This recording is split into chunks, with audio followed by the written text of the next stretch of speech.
It looks like just the movies. Boiler suit-clad inmates peeling back a ventilation grill, crawling through shafts and cutting through steel bars before making it to sweet, sweet freedom. Only this time, it's real. Prison escapes may be rare, but when they do occur, they often cause scandal and outrage and gain lots of media attention. We've compiled the craziest prison escapes of all time. In today's video, we'll show them all. But before we do that, hit that subscribe button and click the notification bell so you don't miss any of our new videos. Now without further ado, let's get straight into it. These are all real stories with fascinating outcomes. Enjoy. Number 8. The Flying Criminal, Pascal Payette. French murderer Pascal Payette has gained international fame for his role in a series of daring prison breaks that used helicopters as their modus operandi. Payette's first escape came in 2001 when he arranged for friends to collect him from the roof of a village prison in a helicopter. 2 years later, he orchestrated a rerun of the events to help 3 more prisoners escape the confines of the jail. Payette was later caught and sentenced to 30 years in prison for murder in 2005.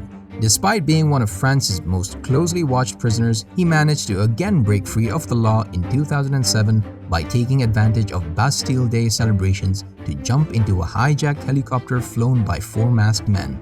He was months later near Barcelona and transferred to a secret location where he now remains. Number 7. The life-saving escapee, Alfred Wedzler. Alfred Wedzler's escape from Nazi death camp Auschwitz is possibly the most important prison escape in history. Wedzler, a Slovakian Jew, escaped from Auschwitz with fellow inmate Rudolf Verba in April 1944 by hiding in a woodpile that other inmates soaked with tobacco and gasoline to fool guard dogs. After 4 nights hiding among the woods, the 2 men donned stolen suits and overcoats and began an 80-mile journey to the Polish border with Slovakia. In his pockets, Wedzler carried a report on the inner workings of the death camp, including a ground plan, details of the gas chambers, and a label from a canister of Zyklon B, the gas that the Nazis used to kill millions of inmates. It was the first detailed report about the Auschwitz that the Allies regarded as credible, and led to the bombing of buildings that housed Nazi officials who dealt with the railway deportations. 120,000 Hungarian Jews are said to have been saved as a result. Number 6. Alfred George Heinz. Alfred George Heinz was a British criminal who successfully broke out of 3 high-security prisons while serving a 12-year prison sentence. Heinz's first escape was from a Nottingham prison in 1958, where he managed to get through locked doors and over a 20-foot prison wall to his freedom. This feat earned him the name Houdini Heinz in the media. He traveled throughout Europe during his time on the run, working as a painter-decorator before being apprehended after 248 days of freedom. Heinz used his rearrest to his advantage, bringing a lawsuit against the authorities and hence finding a reason to be escorted to the law courts. Heinz's third and final prison escape came less than a year later, when he escaped from the Chelmsford prison. He fled to Ireland, where he lived for 2 years under an assumed name before being stopped driving an unregistered car and rearrested. Following his eventual release from Parkhurst prison, Heinz became a member of Mensa. Number 5. Frank Abagnale. Catch me if you can.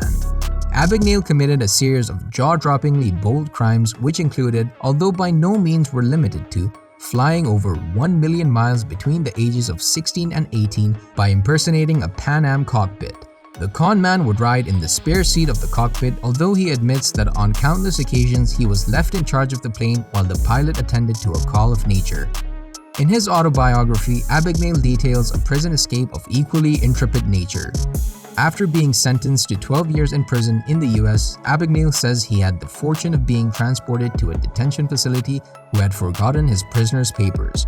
Abagnale seized upon the opportunity, persuading guards that he was actually an undercover prison inspector. Authorities at the time often used the ploy to test their jails, and the guards duly swallowed the bait. Abagnale writes that he was treated much better in prison than other inmates thanks to his undercover status. But the ploy really paid off once he'd enlisted the help of a friend whom he calls in the book Jean Zebring. Zebring apparently doctored 2 business cards, one an FBI agent's and other a prison inspector's, and then smuggled them into the prison for Abagnale, who wasted little time in telling his guards that he needed to speak to the FBI agent.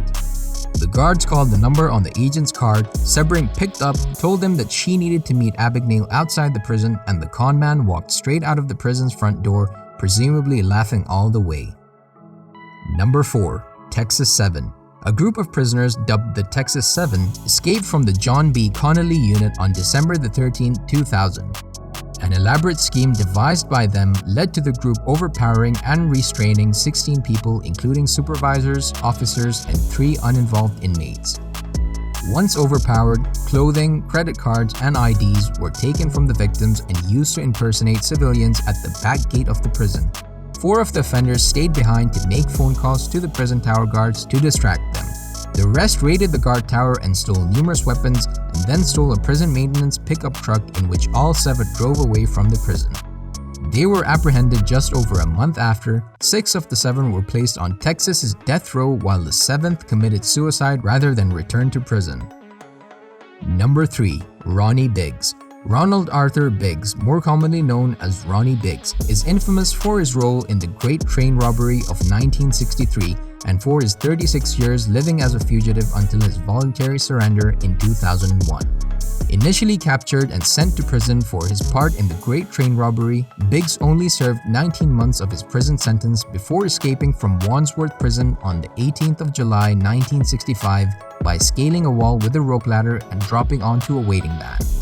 He fled to Brussels via boat and then on to Paris, where he acquired a new identity and underwent plastic surgery.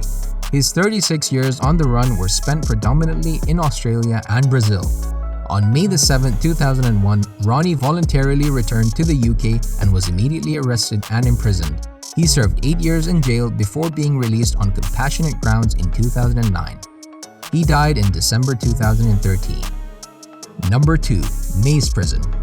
HM Prison Maze was the location of the biggest prison escape in British history, when on September 25, 1983, 38 IRA prisoners smashed their way out of the maximum security prison, widely considered to be one of the most escape-proof prisons in Europe. 15-foot fences and 18-foot thick concrete walls, topped with barbed wire, encircled H-block, and solid steel doors barred exits from the prison complex. Prisoners planned the escape over several months. 2 accomplices, Bobby Story and Jerry Kelly, started work as orderlies to identify weaknesses in the system, and 6 handguns were smuggled into the prison by exploiting these downfalls. Just after 2:30 p.m., prisoners seized control by simultaneously taking the prison officers hostage and hijacking a lorry which was delivering food to the block. Number 1. The Great Escape.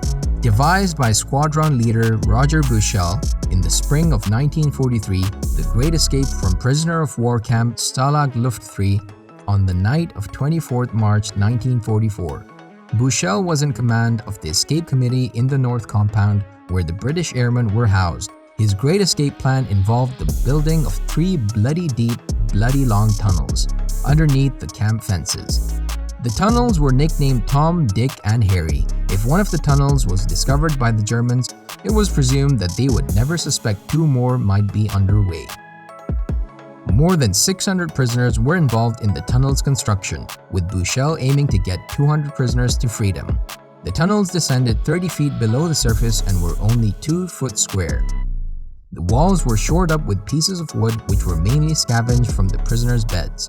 The 200 potential escapees were divided into 2 groups. The first group of 100, called serial offenders, were guaranteed a place and included prisoners who spoke German well or had a history of escapes. 70 of the men were chosen because they were considered to have contributed most to the tunnels. The second group was chosen by drawing lots. On Friday, March the 24th, the escape attempt began. At 10:30 p.m., the first man out emerged and discovered the tunnel had come up short.